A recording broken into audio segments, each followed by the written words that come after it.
tengah kehidupan yang penuh dinamika, kita sering dihadapkan pada berbagai ujian. Bukan hanya yang tampak oleh mata, tetapi juga yang tersembunyi di balik hati manusia. Rasa iri dan dengki adalah penyakit hati yang nyata keberadaannya, dan dampaknya bisa melukai, melemahkan, bahkan menjauhkan kita dari ketenangan hidup. Allah Subhanahu wa Ta'ala dalam kasih sayangnya tidak membiarkan hambanya tanpa perlindungan. Melalui surat Al-Falaq ayat 1-5, Allah Subhanahu wa Ta'ala mengajarkan kepada kita sebuah doa, sebuah benteng, agar kita senantiasa berlindung hanya kepadanya. Ayat-ayat ini mengingatkan kita bahwa perlindungan sejati bukan berasal dari kekuatan manusia, melainkan dari Allah Subhanahu wa Ta'ala. Mari kita renungkan bersama bagaimana Al-Quran membimbing kita untuk menjaga hati, memperkuat iman, dan menyerahkan segala bentuk keburukan hanya kepada Sang Maha Pelindung.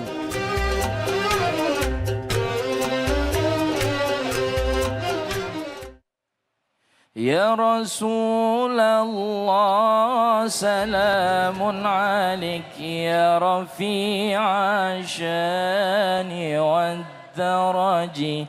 Ya Rasulullah, salamun alaik ya rafi'a syani wad daraji. Atfatan ya jiratal alami, ya uhailal judi wal karami. Sallu ala Nabi Muhammad. Assalamualaikum warahmatullahi wabarakatuh. Waalaikumsalam warahmatullahi wabarakatuh. Alhamdulillah, alhamdulillahi rabbil alamin. Wa sallallahu wasallama ala abdihil mustafal amin, Sayyidina Muhammadin Nurillahil mubin al-hadi ila suratihil mustaqim dhil khuluqil azim wa nahjil gawim.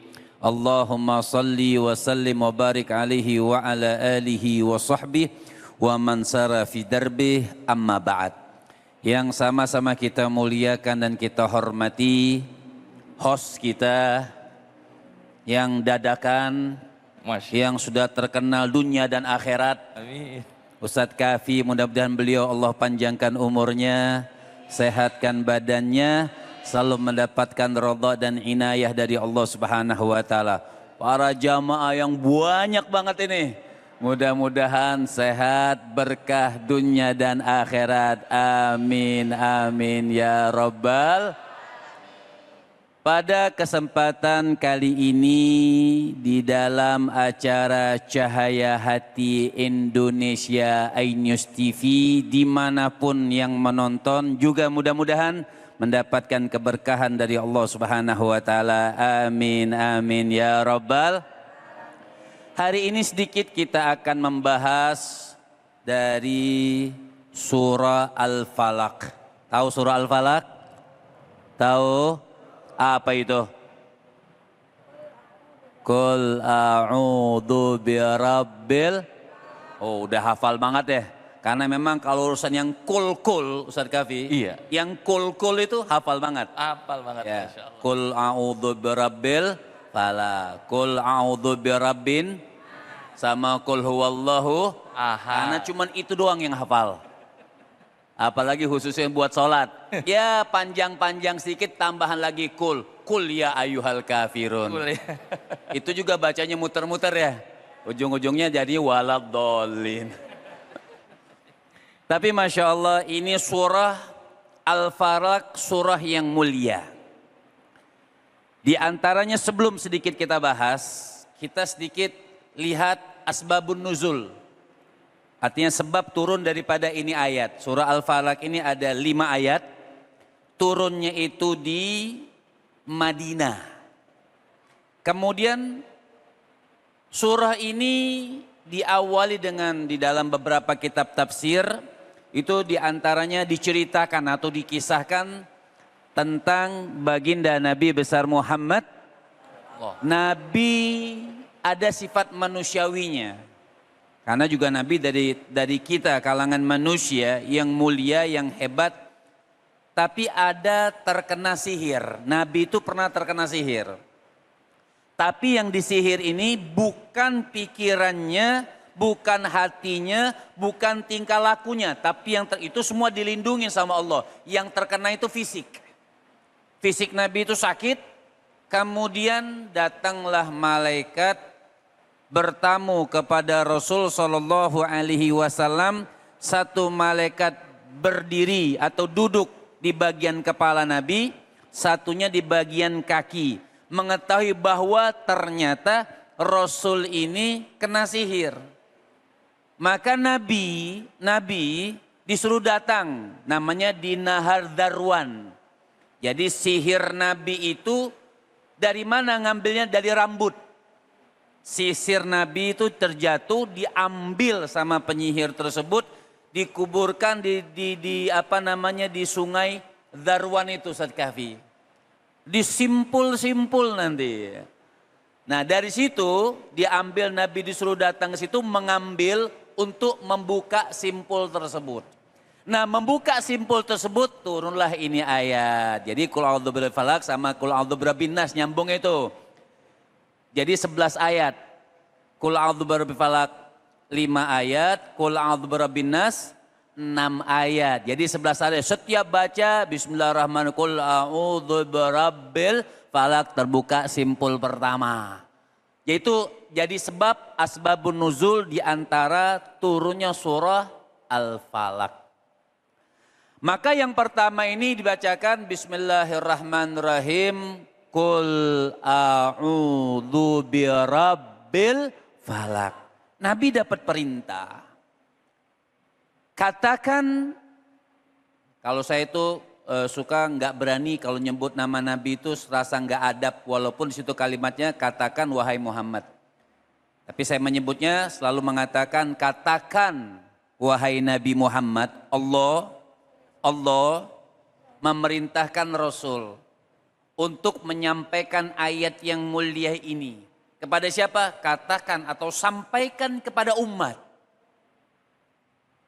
Untuk apa umat ini? Disuruh berlindung. Nah berlindung kita ini hanya kepada Allah Subhanahu wa ta'ala. Maka kalimatnya Qul a'udzu birabbil falaq. Sampaikan kepada umat wahai kekasihku Nabi Muhammad Sallallahu Alaihi Wasallam, yaitu berlindung kepada yang mempunyai waktu subuh. Falak itu subuh. Allah yang menguasai malam, Allah yang menguasai subuh, Allah yang menguasai hari, Allah yang menguasai waktu. Maka surah yang mulia, kenapa orang tuh berlindung dengan surah ini? Memang diperintahkan oleh Allah Subhanahu wa taala. Qul a'udzu birabbil falaq. Katakan sama manusia itu, katakan sama umat agar mereka tuh minta perlindungan yang mempunyai waktu subuh tersebut. Makanya ada kalimat yang indah itu dikatakan la mu'in illallah walad dalil illa Rasulullah. Enggak ada yang bisa nolong kita. Kita mau bagaimanapun tidak ada yang bisa nolong kita. Dokter bisa nolong kita? Dokter bisa nolong kita tapi itu perantara. Tapi sesungguhnya siapa yang menyembuhkan kita? Assalamualaikum. Makhluk, assalamualaikum. Siapa yang nyembuhin kita? Allah. Siapa yang nyembuhin kita? Allah. Allah yang nyembuhin kita. Kita mau kemana pun yang menyembuhkan kita Allah. Jadi kita disuruh minta berlindung. Lamu inilallah, nggak ada yang bisa nolong kita. Nggak ada yang bisa menyembuhkan kita. Nggak ada yang bisa melancarkan urusan kita. Illallah, kecuali Allah Subhanahu. Wala dalil illa Rasulullah. Nggak ada yang bisa beri kita petunjuk atau contoh yang paling hebat. Kecuali kita punya junjungan Nabi yang mulia. Baginda Nabi besar Muhammad Sallallahu Alaihi Wasallam. Jadi kita ini diperintahkan oleh Allah melalui Nabi untuk apa? Berlindung. Berlindung hanya kepada Allah Subhanahu wa ta'ala. Kalau orang sekarang nggak berlindungnya sama apa? Sama pacebook, Iya betul. Habib. Iya, Betul. saya lagi susah nih, tolong dong. Iya. Kan begitu Ustadz Gabi ya? Betul. Tapi musuh yang berlindung tuh boleh. Antum-antum saya ngadu sama orang boleh atau tidak? Kita ini curhat boleh nggak? Neng, sini Neng. Curhat boleh nggak? Ini anak kecil masih curhat gak nih? Hah? Coba baca Qul a'udzu birabbil falaq. Qul a'udzu birabbil falaq min syarri ma khalaq wa min syarril ghasikin idza waqab wa min syarrin nafasati fil uqab wa min syarrin nasidin hija. Nilainya 5,5. Ya. Mungkin Habib grogi mungkin. Iya, nggak apa-apa. Bagus, betul, Masya Allah. Allah. Artinya kita ini disuruh berlindung hanya kepada Allah Subhanahu wa Ta'ala. Nggak usah sama sosial media, boleh. Tapi yang penting kita minta dulu kepada Allah. Nanti Allah arahkan. Oh siapa tuh manusia yang menjadi jembatan wasilah kita supaya urusan kita terselesaikan. Jadi Qul a'udzu birabbil terus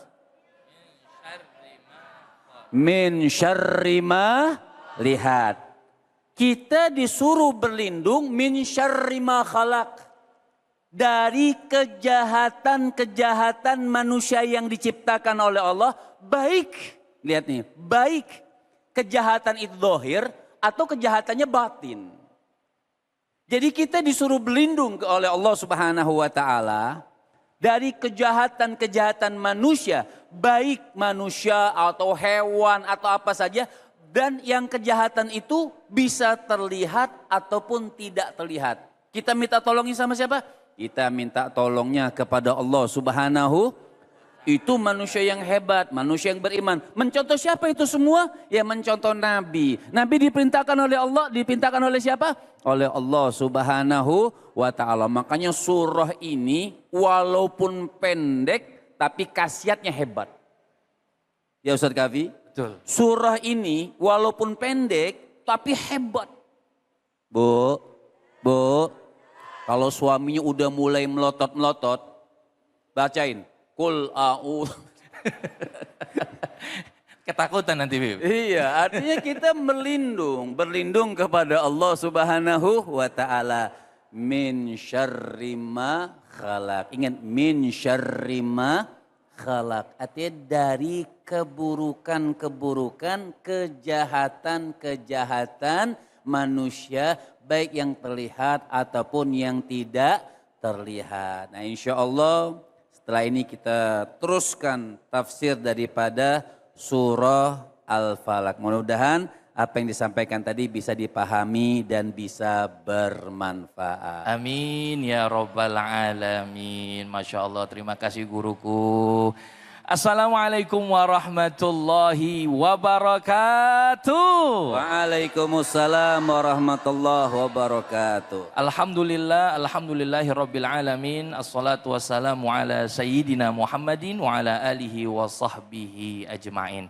Segala puja dan puji bagi Allah Subhanahu wa Ta'ala. Salawat serta salam semoga senantiasa tercurahkan kepada baginda Nabi besar Muhammad Sallallahu Alaihi Wasallam. Mudah-mudahan kita termasuk umatnya yang kelak mendapatkan syafaatul uzmah di yaumil kiamah nanti. Amin ya Rabbal Alamin. Alhamdulillah pemirsa Cahaya Hati Indonesia dimanapun Anda berada dan juga jamaah Masjid Nurul Falah Kota Bekasi yang Masya Allah luar biasa. Ini banyak yang hadir. Dekat di rumah, dekat. Dekat. Kebetulan dekat dari rumah saya, Masya Allah. Jadi kita masih satu wilayah, Kaliabang juga. Ya, mudah-mudahan ini menjadi ajang silaturahim kita, menimba ilmu kita, dan kita ditinggikan derajatnya oleh Allah Subhanahu wa Ta'ala. Kembali kita tonton, kita saksikan Cahaya Hati Indonesia. Masya Allah. Tema kita pada kesempatan kali ini adalah lindungi aku dari orang iri dan dengki ya Allah. Tadi Masya Allah guru kita Habibun Al-Mahbub Al-Habib Muhammad Syahab telah menyampaikan penjelasan tausiahnya yang begitu luar biasa mengenai surah Al-Falaq dari ayat 1 sampai 2. Ibu, bapak, Tadi paham nggak yang dijelasin Habib? Paham ya, Masya Allah. Tadi Habib sudah menjelaskan bahwa apapun masalahnya kita harus minta perlindungan kepada Allah Subhanahu wa taala. Karena kejahatan itu bisa jadi datang ya nampak dan tidak nampak, zahir Betul. dan batin. Betul Bib ya? Betul. Iya, bahkan Dari orang dekat dan orang jauh. nah, itu dia, dari orang dekat dan orang jauh, bahkan hatta ya sampai katanya tadi rambut Nabi saja bisa dijadikan alat untuk melakukan sihir. Nah, makanya ini Bapak Ibu di rumah hati-hati kalau kita membuat rambut ya dan lain sebagainya, itu jangan sampai Makanya sembarang. sunnahnya dikubur. Sunnahnya dikubur, Masya Allah. Baik, kita akan tanya kepada jamaah, barangkali ada yang ingin bertanya, silakan angkat tangannya. Waduh, Masya Allah, ini kalau urusan sihir Bib, ini banyak nih yang nanya. Baik, silakan. Ya, Ibu. Assalamualaikum warahmatullahi wabarakatuh. Waalaikumsalam warahmatullahi wabarakatuh. Nama saya Ibu Wahyuni dari Majlis Taklim Al-Badriyah. Mohon izin Ustadz bertanya, Siap Ibu. bagaimana sikap terbaik kita saat kita meyakini bahwa kita sedang diiri hatiin atau Dihasutin. dihasut oleh seseorang. Itu aja, demikian mohon penjelasannya. Wabillahi taufik wal hidayah. Wassalamualaikum warahmatullahi wabarakatuh. Waalaikumsalam warahmatullahi wabarakatuh. Nah, ini kadang-kadang kan kita Bib sering ragu nih, bagaimana sikap kita Bib? Silakan tafadhal Habib. Baik, sikap yang terbaik ada hadis daripada Rasul Shallallahu Alaihi Wasallam. Nabi mengatakan khaslatani laisa fawqahuma minal khair husnudzan billah wa husnudzan liibadillah. Karena ridho nas ghayatun la tudrak, kata Nabi. Kita tuh nggak akan pernah bisa bikin orang itu senang semua sama kita. Itu nggak akan mungkin. Nabi yang paling sempurna, Nabi yang paling hebat, Nabi yang paling agung. Ada aja yang nggak senang sama Nabi. Pro dan kontra. Apalagi kita manusia yang biasa, yang salahnya kadang-kadang lebih banyak daripada benarnya. Betul? Kelihatan ngaku. Artinya khaslatani, ada dua sifat. Yang dua sifat ini dua paling hebat. Artinya kita nggak bisa mencegah omongan orang sama kita. Nggak bisa. Kita nggak bisa cegah orang itu iri sama kita. Kita nggak bisa cegah orang itu hasut sama kita. Tapi yang kita bisa cegah apa? Sifat kita sendiri. Apa sifat kita yang paling bagus? Ada dua hal. Pertama, bersangka baik kepada Allah. Itu yang paling pertama. Makanya bersangka baik kepada Allah ya, tapi berlindung. Qul a'udzu birabbil. Tetap kita bersangka baik, karena kadang-kadang kita tahu dan kita nggak tahu orang itu iri sama kita. Berlindung dengan zikirnya, berlindung dengan doanya, berlindung dengan sholawatnya. Dengan apa? Kita serahkan kepada Allah, bersangka baik kepada Allah. Kenapa sih kok kita nggak bisa boleh? Kenapa sih kok itu orang bisa cemburu sama kita, bisa iri? Berarti kita nggak berseudon sama Allah. Betul. Jadi pertama yang paling hebat Ibu lakukan apa semuanya? Bersangka baik kepada Allah Subhanahu wa taala. Kemudian yang kedua apa? Bersangka baik kepada semua umat manusia. Masya Allah. Oh, dia iri sama saya karena saya lebih hebat? Enggak. Kita nggak tahu, mungkin dia yang lebih hebat. Jadi kita tuh apa? Harus bersangka baik kepada semua makhluk. Sekalipun seorang imam itu mengatakan, maaf nih contoh sama Ustadz Kafi. Saya selalu bersangka baik kepada Ustadz Kafi ini baik. Ternyata dia nggak baik. Maling misalnya, misalnya. Iya. Ini kan contoh. Iya. Contoh. Ya. Contoh. Artinya, tapi apakah sangkaan saya itu jadi dosa? Enggak. Tetap saya dapat pahala. Walaupun orang yang saya sangkain baik itu enggak baik. Tapi saya selalu bersangka baik sama beliau. Itu saya dapat pahala enggak? Saya tetap dapat pahala sangkaan baik saya. Berarti bukan sangkaan baik itu tiba-tiba mubazir, sia-sia. Kenapa? Oh, ternyata orang yang kita sangkain baik itu ternyata enggak baik. Terus sia-sia? Enggak. Tetap kita dapat pahala. Makanya yang hebat itu dua sifat tadi. Bersangka baik kepada Allah dan bersangka baik kepada umat manusia. Masya Allah. Bagaimana Bu, terjawab ya? Masya Allah. Alhamdulillah. Baik, pemirsa yang dimuliakan Allah Subhanahu wa taala dan Bapak Ibu yang hadir pada kesempatan kali ini, banyak sekali pembahasan yang menarik insya Allah akan kita bahas kembali nanti. Makanya insya Allah kita akan membahas surah Al-Falaq ayat 3, melanjutkan tadi dari Habib Muhammad Syahab. Insya Allah yang akan membahas Ustazah Inaratul Ain. Mudah-mudahan kita senantiasa mendapatkan ilmu yang manfaat dari guru-guru kita. Jadi stay tune terus, jangan kemana-mana, hanya di program kesayangan kita, Cahaya Hati Indonesia. Salatullah salamullah ala taha rasulillah. Salatullah salamullah ala yasin habibillah. Salatullah salamullah ala taha rasulillah. Salatullah salamullah ala yasin habibillah. Sallu ala Nabi Muhammad. Silakan Ustaz.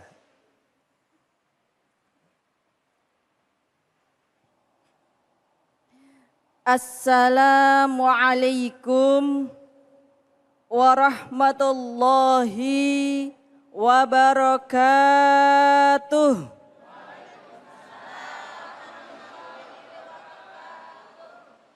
Hamdan wa syukran lillah, wassalatu wassalamu ala rasulillah, Sayyidina Muhammad ibn Abdillah, la hawla wa la quwwata illa billah, amma ba'd. Alhamdulillah wa syukurillah Ustadz Abdul Kafi. Semoga senantiasa bahagia dan sehat selalu, mendapatkan ridho dari Allah Subhanahu wa taala. Amin. Ibu-ibu, bapak-bapak, adik-adik, dan semua jamaah Cahaya Hati Indonesia dimanapun Anda berada, semoga senantiasa dalam lindungan Allah Subhanahu wa taala. Alhamdulillah wa syukurillah ala kulli ni'matin minallah.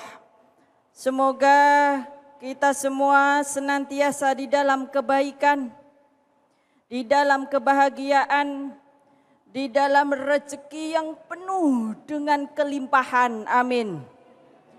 Karena sesungguhnya rezeki iman adalah bentuk daripada kekuasaan Allah dan keindahan yang tiada harganya melebihi daripada kenikmatan iman.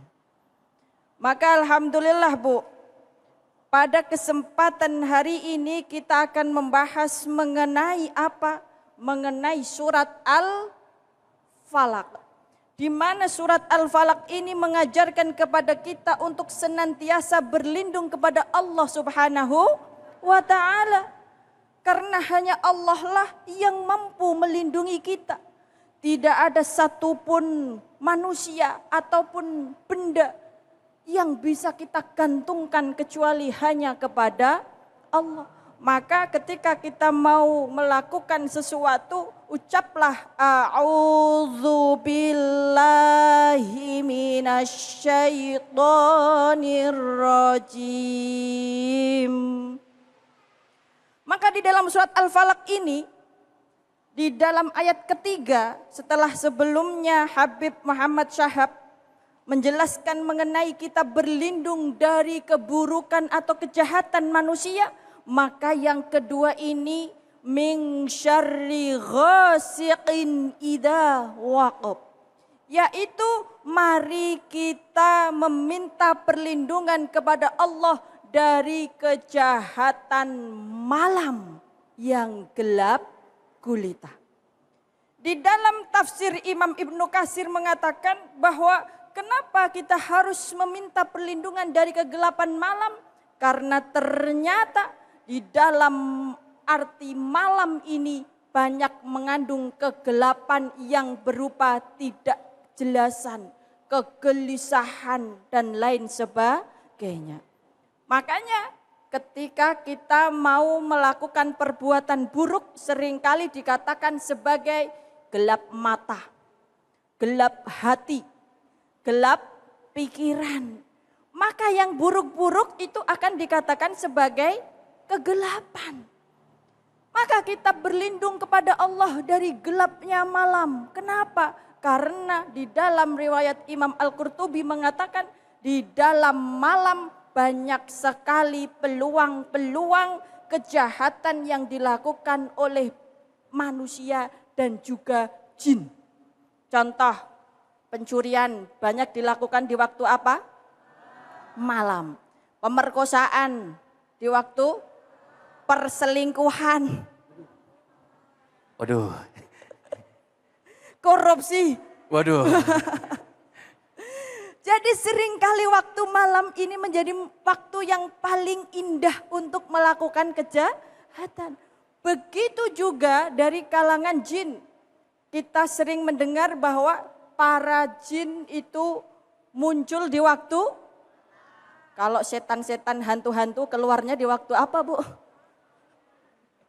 Di waktu malam ya. Jadi kalau siang itu tidak ada jin. Ya, adanya apa? Ternyata di dalam malam itu banyak sekali peluang-peluang untuk melakukan kejahatan. Makanya kita harus banyak-banyak berlindung dari kejahatan malam yang gelap gulita. Termasuk di dalam tafsirnya Imam Ibnu Abbas mengatakan bahwa kejahatan manusia banyak dilakukan di waktu malam. Yang seperti tadi saya sebutkan, pencurian, perampokan, perampasan, penjegalan dan lain sebagainya.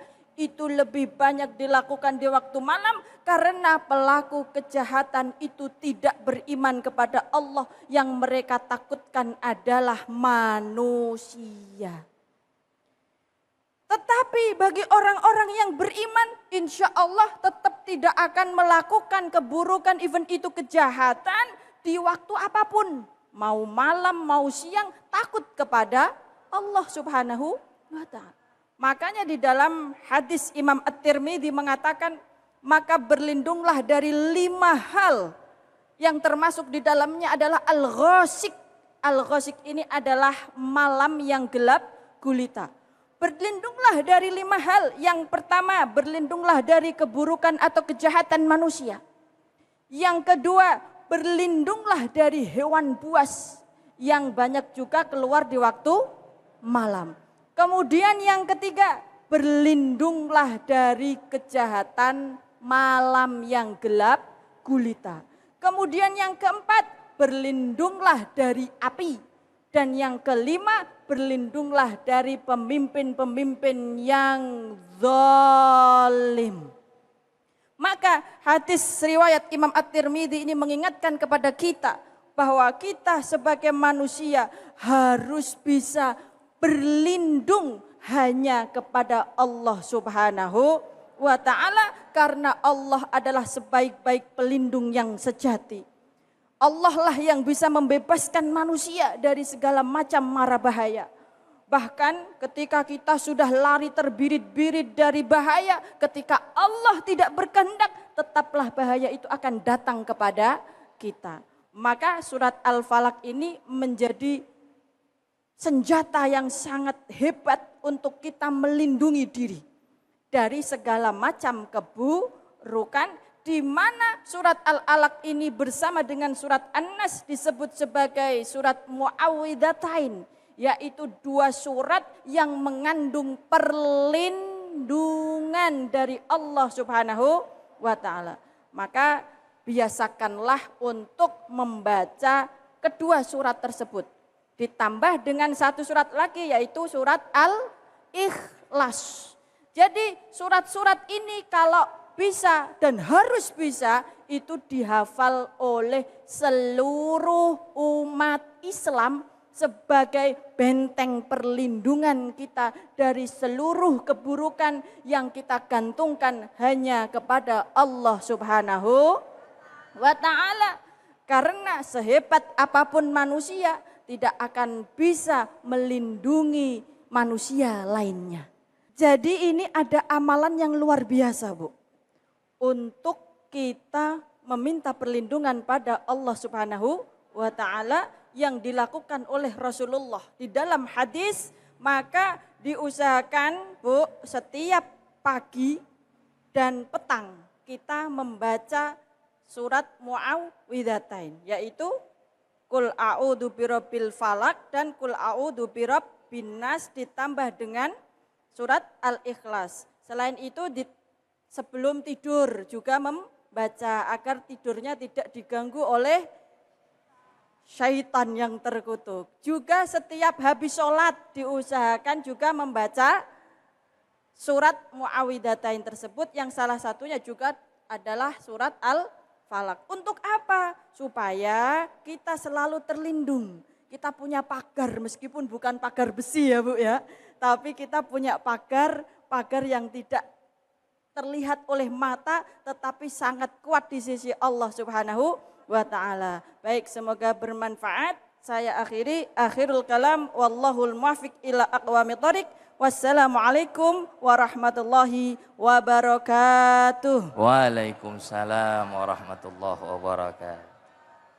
Masya Allah, terima kasih kepada guru kita Ustadzah Inaratul Ain yang tadi telah menjelaskan daripada surah Al-Falaq ayat 3. Bapak Ibu gimana, paham atau tidak? Paham ya, Masya Allah, kelihatan wajah-wajahnya ini manggut-manggut ya. Memang kalau kita lihat malam itu adalah terbagi menjadi dua. Ya, bagi orang yang jahat itu akan menjadi potensi dia melakukan keburukan. Tapi kalau bagi orang beriman sebaliknya, justru malam itu digunakan untuk dia melaksanakan kebaikan seperti sholat malam, ya tahajud dan lain sebagainya. Masya Allah. Baik, kita akan melanjutkan pembahasan kita nanti bersama guru-guru kita. Tapi sebelumnya insya Allah Luwak White Coffee akan berbagi keberkahan bersama para jamaah yang ada di sini. Jadi jangan kemana-mana, hanya di Cahaya Hati Indonesia. Astaghfirullah Rabbal baraya. Astaghfirullah minal khataya. Astaghfirullah Rabbal baraya. Astaghfirullah minal khataya. Tafadhal Habib.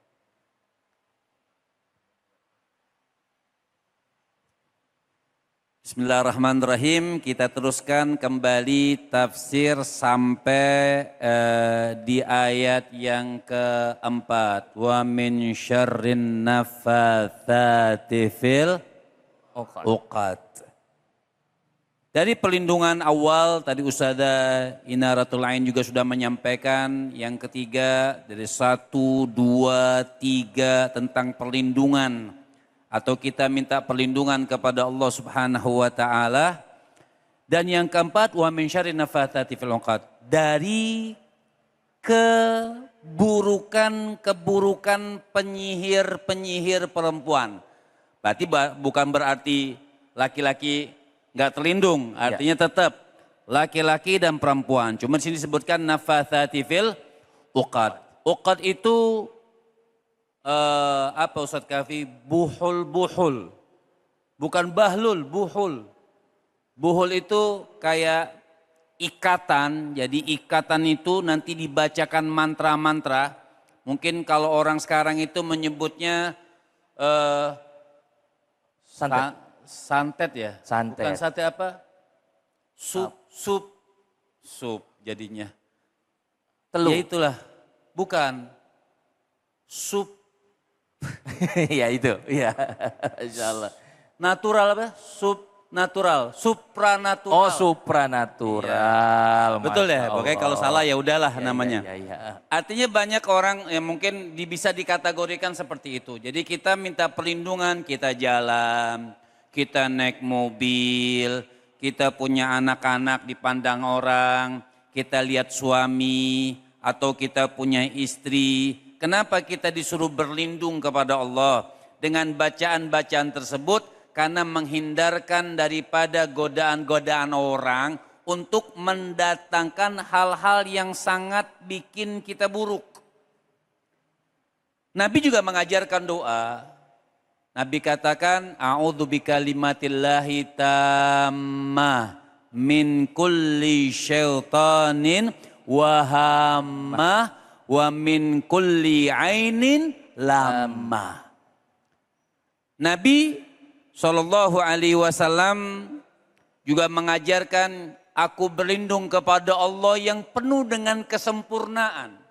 A'udzu bikalimatillahi tammah, dengan nama Allah, dengan penuh dengan kesempurnaan. Wa min kulli syaitanin wa hammah, artinya dari godaan syaitan, dari binatang-binatang buas. Kemudian wa min kulli ainin lamah, daripada penyakit ain. Orang yang hasud sama kita, seperti tadi yang awal saya sampaikan, ridhon nas ghayatun la tudrak.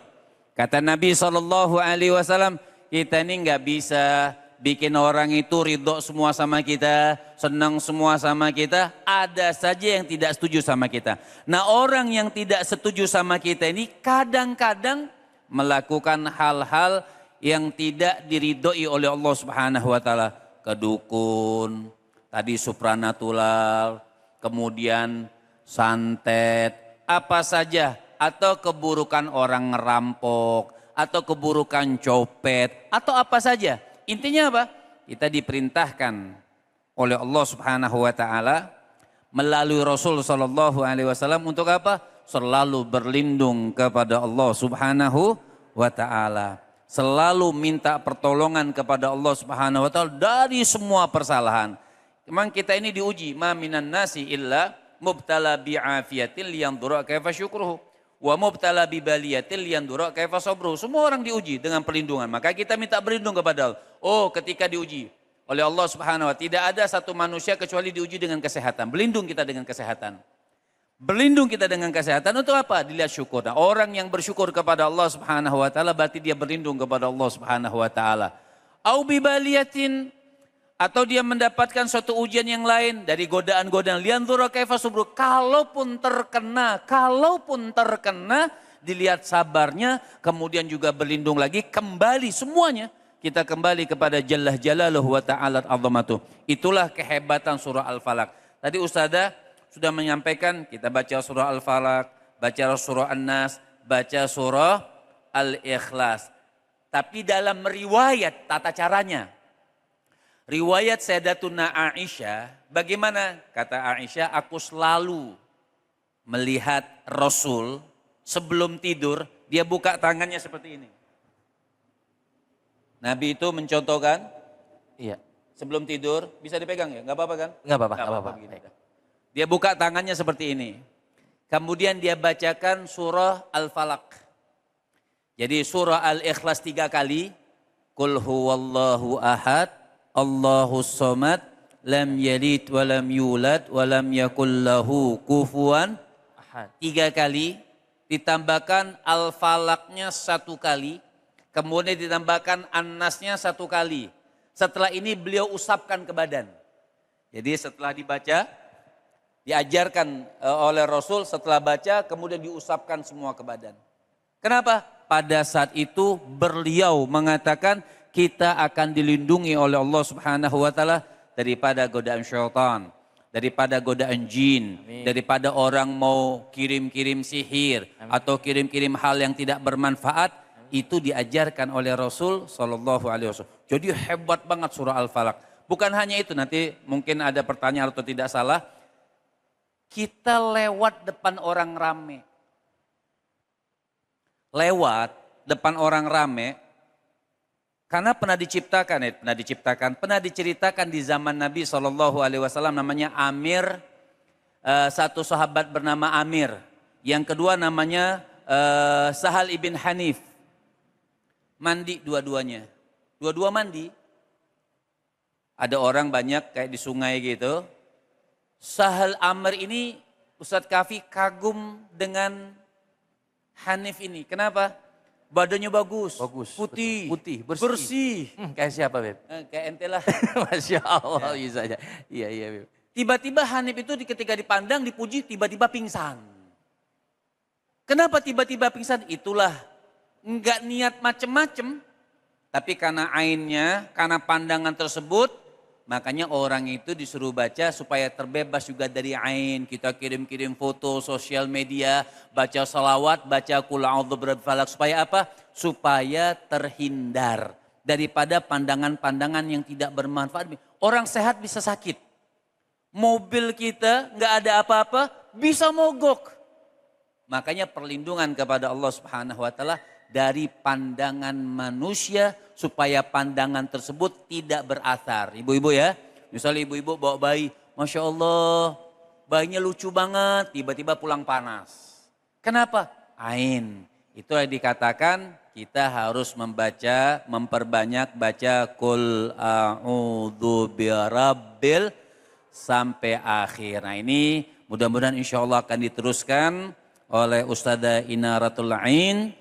Nasihat dari ayat yang berikutnya. Tapi jangan kemana-mana, sebelum yang lewat berikut ini kita dengarkan pesan daripada Ustadz Kafi. Silahkan Ustadz Kafi. Hasbunallah wa ni'mal wakil, ni'mal maula wa ni'man nasir. Hasbunallah wa ni'mal wakil, ni'mal maula wa ni'man nasir. Hasbunallah wa ni'mal wakil, ni'mal maula wa ni'man nasir.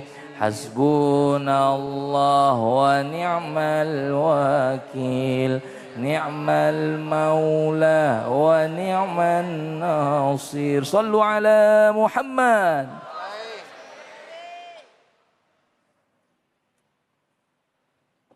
Bu, Kang. Jadi segmen kita saat ini akan membahas mengenai bahaya hasad. Di dalam surat Al-Falaq ayat yang terakhir yaitu Bismillahirrahmanirrahim. Kita berlindung dari bahaya hasad. Min syarri hasidin idza hasad. Yaitu dari keburukan penyakit hasad. Apa itu hasad? Menurut Imam Al-Ghazali di dalam kitab Ihya Ulumuddin mengatakan bahwa hasad adalah menginginkan nikmat orang lain hilang dan berganti kepada diri kita. Dan beliau juga menjelaskan bahwa hasad adalah puncak kemaksiatan tertinggi di dalam hati kita. Kenapa? Karena penyakit hasad ini adalah penyakit hati pertama yang muncul. Kapan? Yaitu waktu iblis tidak mau bersujud kepada Nabi Adam. Disitulah ada yang namanya benih-benih hasad. Maka kita harus mewaspadai itu dan berlindung kepada Allah dari bahaya penyakit hasad. Dan menurut Imam Al-Ghazali juga, hasad terbagi menjadi beberapa tingkatan. Yang pertama yaitu menginginkan nikmat orang lain hilang dan berpindah kepada diri kita. Tingkatan yang kedua yaitu menginginkan kenikmatan orang lain hilang meskipun tidak berpindah kepada diri kita. Dan yang ketiga yaitu tidak menginginkan kenikmatan orang lain hilang tetapi dia tidak suka, benci jika ada orang lain yang nikmatnya lebih besar dan banyak darinya. Ada enggak di sini yang punya penyakit iri, dengki, hasad? Ada? Syirik itu namanya. Syirik tanda tak mampu. Maka mari kita berhati-hati dengan hati kita, karena hasad adalah cerminan dari penyakit hati orang-orang yang tidak mensyukuri nikmat Allah. Karena sesungguhnya nikmatnya Allah itu sudah terbagi secara adil, tetapi kita seringkali iri terhadap nikmatnya orang lain, benci terhadap kenikmatan orang lain. Na'udzubillahi min. Makanya hasad itu ada berapa huruf? H, A, S, A, D. D. H, hateful. Apa hateful? Penuh kebencian. Yang kedua, A, angry. Angry, penuh amarah. Marah. Jadi orang yang hasad itu sudah penuh kebencian, penuh juga amarah di dalam hatinya. Kemudian yang ketiga, S, sneaky. Sneaky itu adalah licik atau sembunyi-sembunyi, menginginkan orang lain jatuh dengan cara apa aja diusahakan. Kemudian A lagi, anxious.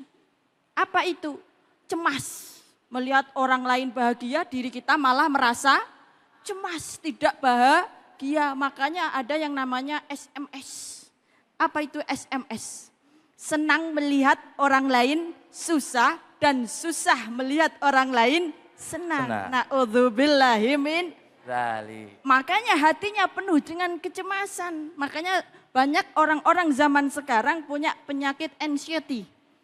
Terjangkit penyakit cemas. Karena apa? Kurang yakin kepada Allah dan dia menolak takdir Allah, menginginkan apa yang ada pada diri orang lain. Padahal setiap manusia memiliki porsinya masing-masing. Kemudian yang terakhir huruf D. Apa itu D? Destructive. Merusak. Orang yang hatinya hasad itu akan penuh dengan sifat merusak. Merusak kenikmatan orang lain. Merusak hidup orang lain. Ikut campur urusan orang lain, tapi ikut campurnya tidak membantu, tetapi ingin menjatuhkan. Maka disebutlah destruktif.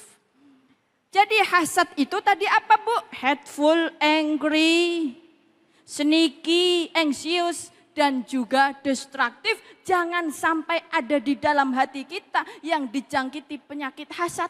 Maka kalau kita sudah mulai iri sama orang lain, mulailah kita bersyukur kepada Allah. Karena apa?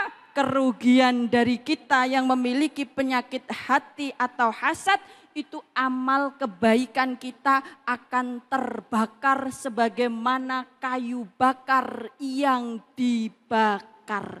Maka akan habis.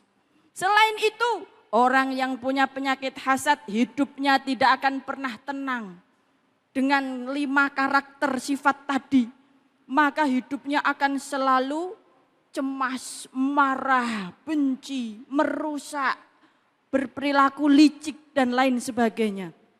Maka mari kita memulai dari hati kita, bersihkan dari penyakit-penyakit iri dan dengki, dan dijauhkan dari rasa iri dengkinya orang lain terhadap kita.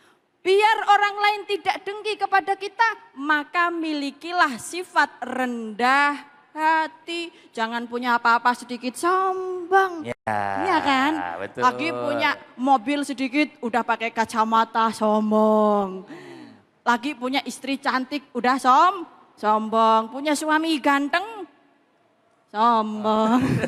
Na'udzubillahi min. Menjauhkan dari iri orang lain terhadap kita, kita harus memiliki hati yang baik dan kerendah hatian. Amin, amin, Allahumma amin ya robbal alamin. Terima kasih. Masya Allah, luar biasa ya penjelasan dari guru kita Ustazah Inaratul Ain. Ya Ustazah, Masya Allah, terima kasih banyak. Iya, tadi beliau membahas surah Al-Falaq ayat 5 ya, yang terakhir. Memang kalau kita lihat hasad itu adalah tadi puncaknya kemaksiatan, karena berawal biasanya itu dari iri, ya iri, pengen banget gitu ya punya. Awalnya pengen doang, lama-lama jadi doain yang jelek-jelek. Iya, semoga hancur, semoga ini, semoga gitu. Nah itu di sini nggak ada nggak Bapak Ibu yang punya perasaan seperti itu? Wah kayaknya enggak nih, yang jauh di sono ya, jauh luar negeri, luar angkasa bahkan ya. Iya, kalau di sini jamaahnya insya Allah soleh soleha. Kelihatan wajah-wajahnya taat kepada Allah Subhanahu Wa Taala. Saking taatnya belum azan aja belum udah pada sholat. Maksudnya sholat tahiyat masjid. Oleh karena itu kita hindari iri hati, dengki, apalagi hasad. Tadi Ustazah bilang nanti kita akan merugi. Orang yang seperti itu sulit untuk move on. Sulit untuk move on. Karena yang ada di dalam hidupnya itu hanyalah pikirannya orang lain. Orang lain dan tidak ada habisnya. Baik, para Bapak Ibu ada yang ingin bertanya kepada Ustazah kita. Oh Masya Allah, nih Ibu ini udah langsung cekatan. Silakan Ibu. Assalamualaikum warahmatullahi wabarakatuh. Waalaikumsalam. Nama saya Ibu Siti Rahma dari Masjid Taklim Al-Badriyah. Izin bertanya Ustazah, apakah ada penyakit ain dalam agama Islam? Dan bagaimana sikap kita agar kita tidak atau takut berlebihan gitu dalam menjalankan kehidupan sehari-hari? Itu aja Ustazah pertanyaan saya. Terima kasih sebelumnya. Wassalamualaikum warahmatullahi wabarakatuh. Masya Allah. Waalaikumsalam warahmatullahi wabarakatuh. Ibu Siti Badriyah. Ini pertanyaannya Siti Rahmah. Siti Rahmah. Iya, Siti Rahmah. Baik. Ibu Siti Rahmah ini pertanyaannya menarik Ustazah. Ya. Tentang penyakit ain. Apakah betul ada penyakit ain? Dan mungkin bagaimana solusinya agar terhindar dari penyakit ain ya? Begitu ya, insya Allah. Baik, silakan saja. Baik, terima kasih Ibu Siti Badriyah Rahma. Penyanyi dangdut itu. Ditambah lagi dong jadi saya. Iya. Jadi Ibu Rahma ya, ain itu nyata. Bahkan hadis Rasulullah mengatakan bahwa ain itu nyata dan jika ada yang mendahului takdir maka ain itulah yang terlebih dahulu ada. Maksudnya gimana? Bahwa mata kita itu sebenarnya memantulkan cahaya dalam memandang orang lain. Maka penyakit ain ini berasal dari mata yang iri dan dengki terhadap orang lain. Makanya kalau memandang hati-hati. Karena yang pertama tadi itu, karena pandangan mata yang disebabkan dari rasa iri, dengki, hasad, hasut tadi. Dan hati-hati, yang kedua ain juga bisa hadir dari pandangan mata kekaguman. Yang di situ tidak disertai dengan zikir kepada Allah Subhanahu. Jadi kalau ibu mandang saya, ngelihat saya cantik, uji cantik. Iya. Memang cantik, kalau ganteng saya saja. Iya. Jadi kita semua. Iya. Kalau memandang ada wanita cantik, ada orang ganteng, itu maka sertailah pandangan itu dengan zikir kepada Allah Subhanahu wa taala. Masya Allah, tabarakallah. Jangan menggunakan pandangan kita dengan pandangan hawa nafsu. Karena ternyata pandangan hawa nafsu itulah yang akan melukai orang yang kita pandang. Dan itu nyata dan ada. Maka seringkali medis mengatakan ada penyakit-penyakit yang tidak terdeteksi. Itulah penyakit ain. Na'udzubillahi min dzalik.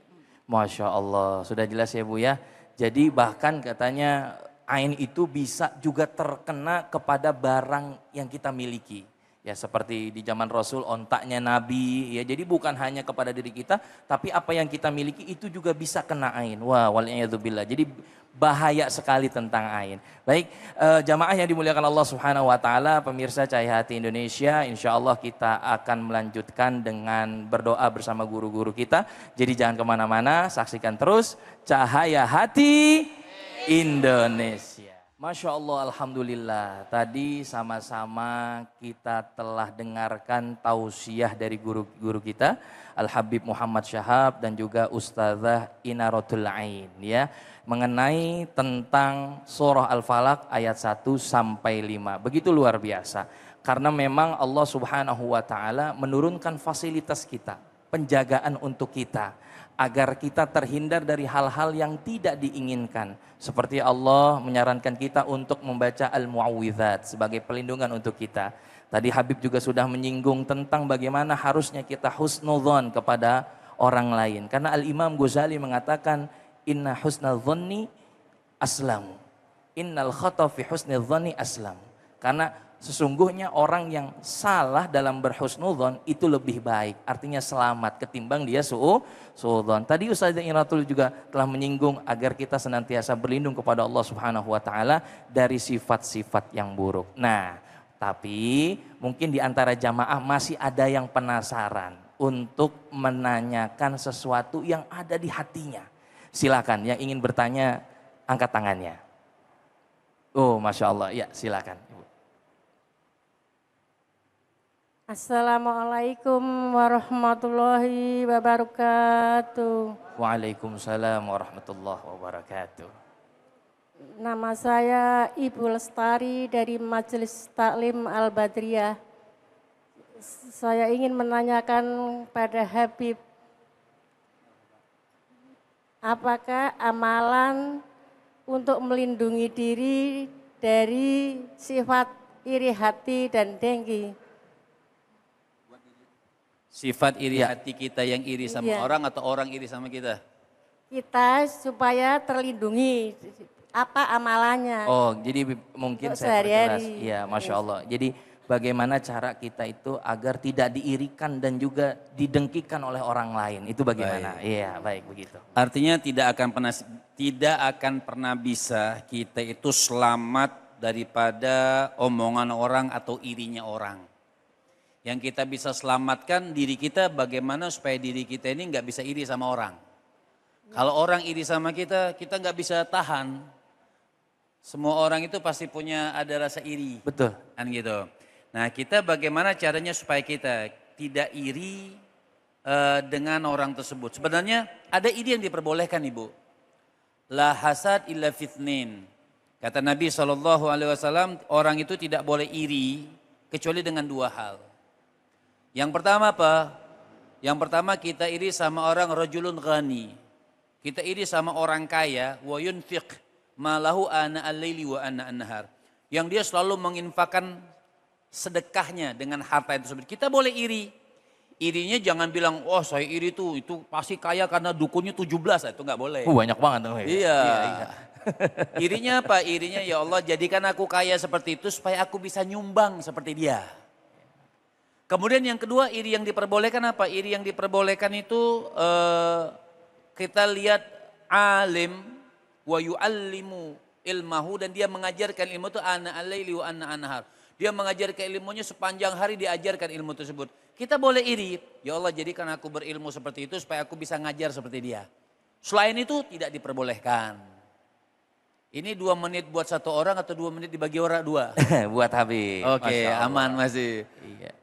Artinya jadi iri itu buat kita supaya terhindar daripada itu kita belajarlah qanaah. Artinya ya strategi yang pertama itu kita selalu bersangka sudah dia lebih afdal daripada saya, dia lebih baik daripada saya dan dia lebih bagus daripada saya, maka iri tersebut akan terkikis dengan sendirinya. Nah, Masya Allah terjawab ya Bu ya. Jadi iri itu, Masya Allah. Jadi, Waalaikumsalam warahmatullahi wabarakatuh. Jadi gitu ya Bu ya. Tapi saya ada pertanyaan nih sama Ustazah Iratul. Ini bagaimana kalau misalkan ternyata iri dan dengki tersebut Ustazah ya, itu sudah terlanjur terkena kepada kita. Ya, artinya kita tuh kalau ngelihat apa-apa tuh pawannya tuh iri, pengen. Bahkan kita nyampein juga gitu. Yang ibu nyampein ke suami, aku pengen dong ini kayak ibu itu. Gitu kan, aku pengen dong ini, itu kan biasanya penyakit ya. Nah itu bagaimana Ustazah? Ya seperti itu, silakan Ustazah. Iya, penyakit pengen, iya.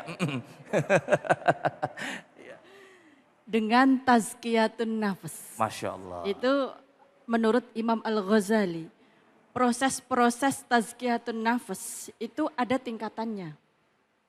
Ada tahalli, tajalli, kan seperti itu. Jadi ada pengosongan diri dulu.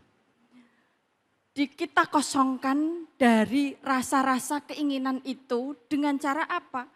Dengan cara bagaimana kita yakin beriman kepada Allah Subhanahu wa taala bahwa takdir, nikmat, rezeki, jodoh, mati itu dari Allah. Jadi itu adalah puncak tertinggi keimanan kita. Adalah dengan cara kita menyatu dengan keserasian takdir Tuhan. Akhirnya kita tidak mudah untuk iri dan dengki. Jika toh sudah terjangkiti perasaan iri dan dengki itu, kita bersihkan dengan tazkiyatun nafas tadi. Dengan banyak-banyak membaca istighfar, memohon ampunan kepada Allah. Dan jangan lupa, yaitu dengan berbuat ihsan. Apa itu ihsan? Ihsan adalah kita beribadah kepada Allah seakan-akan kita melihat Allah. Jika kita tidak bisa merasa seperti itu, maka yakinlah bahwa Allah melihat kita. Dan dari situ Allah tidak hanya melihat perbuatan kita, tetapi yang lebih dalam adalah melihat hati kita. Jadi kita akan malu pada Allah ketika kita memiliki rasa iri dan dengki. Malunya bukan sama manusia, tapi malunya sama Allah. Kalau kita sudah malu sama Allah, maka hati kita akan selalu terjaga dengan membersihkannya tazkiyatun nafas. Amin. Masya Allah, luar biasa ya Bapak Ibu ya kajian kita pada kesempatan kali ini. Guru-guru kita ilmunya sungguh-sungguh sangat luar biasa. Mudah-mudahan apa yang disampaikan oleh guru-guru kita daripada ilmu-ilmunya itu bisa manfaat untuk kita dunia dan akhirat. Saya ucapkan terima kasih banyak kepada guru kita Habib Muhammad Syahab dan juga Ustazah Inaratul Ain yang telah menyampaikan ilmunya, dan juga saya ucapkan terima kasih banyak kepada para jamaah Bapak dan Ibu dan juga pemirsa Cahaya Hati yang senantiasa setia menonton Cahaya Hati. Insya Allah kita akan ketemu lagi di hari berikutnya, insya Allah dalam program Cahaya Hati.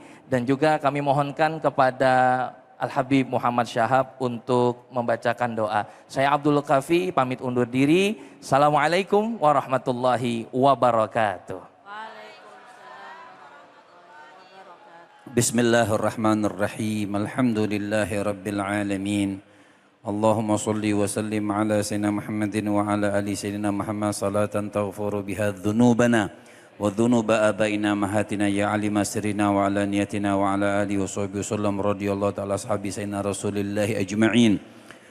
Allahumma inna nas'aluka al-'afwa wal 'afiyah wa tamamal 'afiyah wa syukra 'alal 'afiyah wa ghina 'anil nas. Allahumma inna nas'aluka usmata minasy syaitan wa awliya'ihi wa junudihi wal 'auna 'anil nafsi ammarati bisu' wal ishtighala bima yaqarribuna ilaika zulfa ya dzal jalali wal ikram.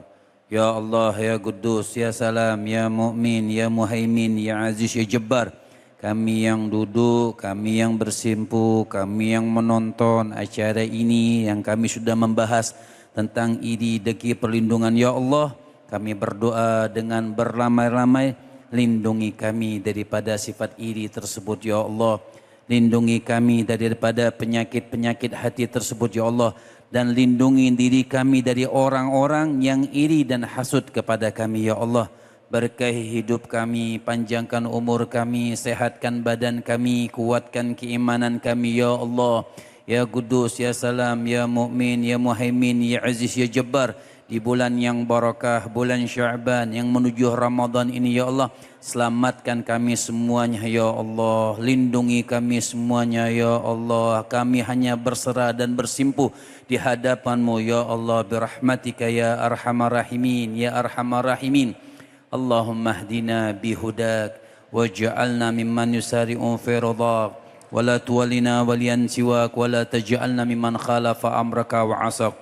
Allahumma hdina min indik wa afid alaina min fadlik wanshur alaina min rahmatik wa anzil alaina min barakatik wa albisna libasa afika wa afiatik birahmatika ya arhamar rahimin ya arhamar rahimin. Ya Allah, dengan kekuatan-Mu yang hebat, dengan kekuatan-Mu yang mulia, dengan takdir-Mu yang maha hebat semuanya ya Allah, kami pada saat ini berharap betul-betul dengan pengharapan yang tiada putus hanya kepada rahmat dan kasih sayang-Mu ya Allah. Kau bisa menyelamatkan kami semua. Maka berikan kami rezeki yang halal, berikan kami rezeki yang halal, berikan kami rezeki yang Engkau ridhoi ya Allah. Jangan Kau putuskan rezeki kami ya Allah, dan matikan kami husnul khatimah. Cabutkan kami husnul khatimah ya Allah. orang tua kami, keluarga kami semuanya selamatkan dunia dan akhirat. Rabbana atina fid dunya hasanah wa fil akhirati hasanah wa qina adzaban nar. Wa sallallahu ala sayyidina Muhammadin wa ala alihi wa sahbihi wa sallam. Walhamdulillahi rabbil alamin. Salatullah salamullah ala taha rasulillah. Salatullah salamullah ala yasin habibillah. Salatullah salamullah ala taha rasulillah. Salatullah salamullah ala yasin habibillah. Tawassalna bismillah wa bil hadi rasulillah wa kulli mujahidin